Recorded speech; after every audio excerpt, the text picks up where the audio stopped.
आज मैं आप लोगों को 6 टिप्स बताने वाली हूँ जो ओवरथिंक कम करने के लिए बहुत काम आएंगे। पहला है 90/10 रूल। जो 90% सेल्फ रूल होता है, जो हम अपने बारे में सोचते हैं, अपनी अप्रिसिएशन, अपनी एक्नॉलेज हमारे अंदर से आनी चाहिए। और जो 10% जो है ना, तो दुनिया के वजह से आनी चाहिए। फॉर एग्ज़ाम्पल हम क्या करते हैं, अगर फॉर एग्ज़ाम्पल आज मेरा फर्स्ट यूट्यूब चैनल है, तो मैं क्या सोचूंगी कि 90% मैं खुद के बारे में सोचूंगी कि मैं यूट्यूब एक चैनल लगा रही हूँ, मैं 1000 सब्सक्राइबर्स होंगे, मैं भी एक सेल्फ इंडिपेंडेंट वूमेन बनूंगी। और 10% मैं ये सोचूंगी कि लोग क्या सोचेंगे, कमेंट्स क्या आएंगे, बुरे आएंगे, अच्छे आएंगे, ऐसा सोचूंगी।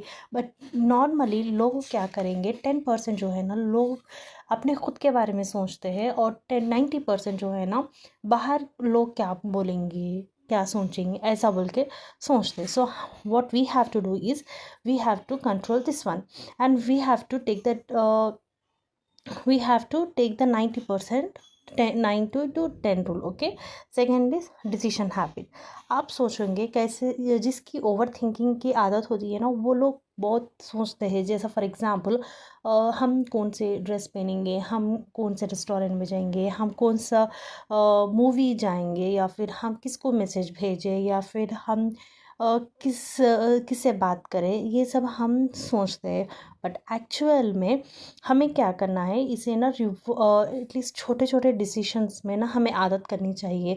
इससे कुछ ज़्यादा बिगड़ेगा कुछ नहीं है, ज़्यादा प्रॉब्लम फेस करने की ज़रूरत नहीं पड़ेगी। बट इससे क्या होगा ना, हमें डिसीशंस करने की आदत पड़ेगी। फॉर एग्ज़ाम्पल, हम बाहर जा रहे हैं, तो हम क्विकली डिसाइड कर पा रहे हैं कि कौन सा रेस्टोरेंट, कौन सी मूवी, हर चीज़ हम क्विकली डिसाइड कर सकते हैं।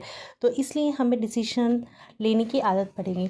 ज़्यादातर अगर नुकसान कुछ ज़्यादा बहुत बड़ा नुकसान तो नहीं होगा, बट बट माइंड को ना एक क्विक डिसीशंस लेने का एक माइंड पे आ जाएगा। ठीक है। सो हमें फर्स्ट माइंड को डिसीशंस लेने की ना आदत पड़ देनी चाहिए। सेकेंड इज़, एक्चुअल में मैं बाहर जा रही थी, तो वहाँ पे ना एक राइटर से मैं यूट्यूब में सुन रही थी कि एक अमेज़ोन का एक फाउंडर है, और वो ना डिसीशंस को ना 2 टाइप्स में कैरेक्टराइज कर रहे हैं। First is reversible and another is और इरिवर्सेबल। रिवर्सेबल का मतलब क्या है, जिन्हें वो बदल सकते। इरिवर्सेबल का मतलब क्या है, जो बदल नहीं सकते। ठीक है।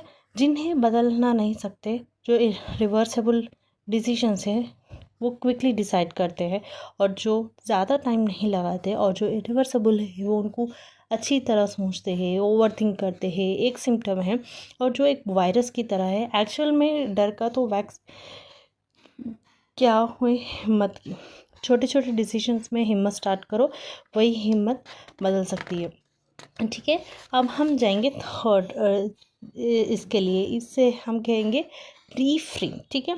जब हम रियलाइजेशन करते हैं कि हम ओवर थिंक कर रहे हैं, तो उस चीज़ को रीफ्रेम कर दो। फॉर एग्जांपल, हम उस चीज़ को हम अपने हिसाब से नहीं हुई तो क्या होगा, तो इस चीज़ को हम रिप्लेस कर देंगे। अगर इस चीज़ मेरे हिसाब से नहीं हुई तो क्या हुआ। अगर कोई प्रॉब्लम अपने माइंड में बार बार आ रही है, तो उसे हम रीफ्रेम कर देंगे। उसको प्रॉब्लम ओरिएंटेड मत समझिए, आप समझिए कि उस चीज़ को हम सोल्यूशन ओरिएंटेड समझिए।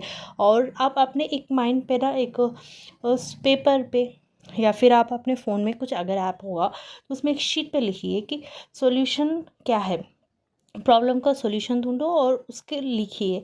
सो हमें लाइफ में कुछ हैक्स होते हैं, कुछ जीने के तरीके होते हैं, जो इमीडिएट अपने दिन को बचा लेते हैं, आपको नुकसान होने से बचा लेते हैं।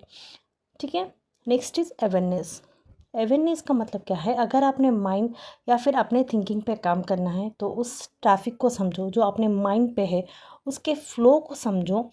समझना होगा क्या थॉट्स ट्रिगर करते हैं, जिस तरह के थॉट्स कौन से बेटर है, कौन से नहीं चाहिए। और यही अवेयरनेस का रोल है। कई ऐसे लोग चीज़ें होते हैं जो चीज़ अपने लाइफ का पार्ट बना सकते हैं, जो अपने थॉट्स लेके अवेयर बन सकते हैं। ठीक है। Next is uncertainty. हम इस एग्जाम्पल के तरीके से समझेंगे। ठीक है।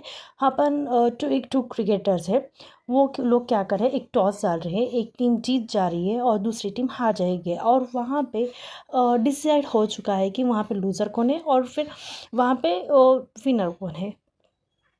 क्या उस मैच में मज़ा आएगा? मज़ा जीत हार में नहीं होता, मज़ा उस एक्साइट में होता है जब अनसर्टेनिटी में है। आगे बॉल कौन सा आएगा, अनसर्टेनिटी में हमें इंजॉय कराती है। इसी के वजह से हम अनसर्टेनिटी इंजॉय करते हैं। सोच के देखो, अगर सब सर्टेन होता तो स्कूल में सब सर्टेन होता। अगर हमें पता चलता है कि एग्ज़ाम में कौन से क्वेश्चन आएंगे, हमें कौन से ग्रेड आएंगे, हमारी लाइफ कैसी आएंगी, हमें किसकी शादी होगी या फिर हम इंटरव्यू पास हो जाएंगे या नहीं, हमारी ग्रोथ कैसी होगी, अगर ये सब अगर अपन सब चीज़ अगर पहले से ही मालूम हो जाती तो क्या एक्साइटमेंट होती है अपनी लाइफ में, हमारा पोटेंशियल क्या बढ़ता है। सो इम्पोर्टेंस ये है कि बहुत अनसर्टेनिटी का और उसके रोल, जिस चीज़ से हम भगा रहे हो, जिस चीज़ से हम डर रहे हैं, जिस वजह से हम ओवर थिंक कर रहे हैं, उसको हम एक्सेप्ट कर लेना चाहिए। समझना है कि हमें यही इतनी ज़रूरत है। लाइफ में कितने स्ट्रेस होगा, क्या कम होगा, ज़्यादा होगा, लाइफ कितनी प्रॉब्लम्स हो जाएगी, कितने बार हम मुस्कुराएंगे, कितने बार हम कॉन्फिडेंट देख सकेंगे अनसर्टनिटी में, और हम ओवर थिंक से बच सकेंगे। क्योंकि सोचने की ज़िंदगी में क्या होगा, अगर कुछ ना होगा तो तजुर्बा होगा।